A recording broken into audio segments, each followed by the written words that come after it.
Welcome to episode 752, Paul Allen, 10 Lessons.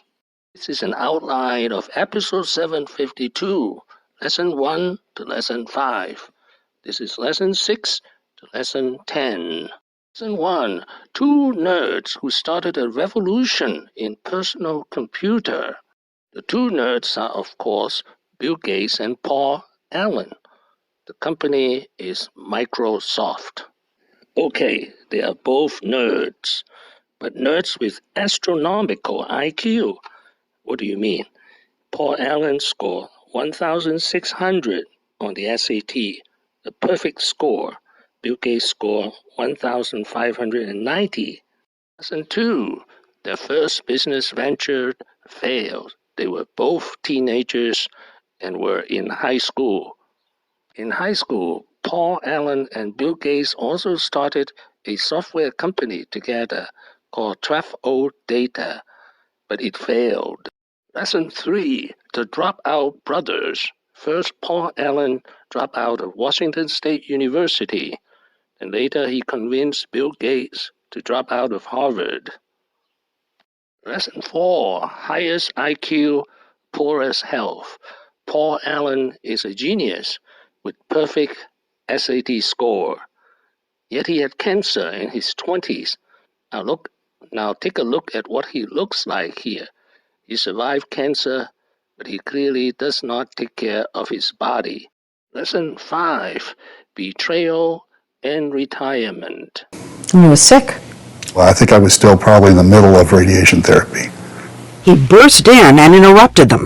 He says they were trying to cut him out and rip him off. And of course, Steve came over to my house later that night to apologize. He did? He did. But Bill didn't come. No, he said Steve.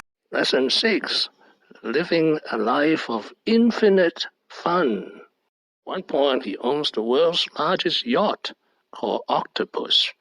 An octopus is longer than a football field. He was also a famous womanizer.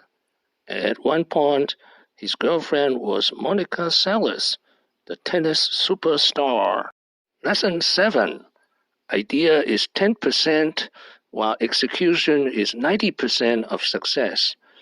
Paul Allen called himself the idea man, but it was Bill Gates who made the billions. Bill Gates knows execution. Here's a diagram of how important execution is versus ideas. Lesson 8, the Unfocus Billionaire. This reporter once wrote that you suffered from a sort of investor's attention deficit disorder. There was one point that you invested in more than 100 internet media and communications companies. And the missteps, miscalculations have been costly. So I'm just curious, what has been in your mind? Lesson 9, the Bitter Billionaire. Hit us with some questions. I have to ask you this question. Last year, you filed and refiled a lawsuit basically against the entire internet. And was it that broad? It was that broad. Basically, all successful Yahoo, Facebook, Google, AOL, eBay. Am I missing somebody? For copyright infringement. So, Patent. For patent, I'm sorry. Yes. And so, why did you do that? Well, I can't talk about the details of the lawsuit. I think. Lesson 10, life has been fair to him. He is occasionally referred to as the accidental billionaire. Now, first, he died super rich. Second, his sports team done very well. He even won the SuperBowl. Third, he played in a band. Fourth, he was a famous womanizer. Thank you for watching. Please subscribe and leave your questions and comments below. Do you use Microsoft products? Wishing everyone peace and prosperity.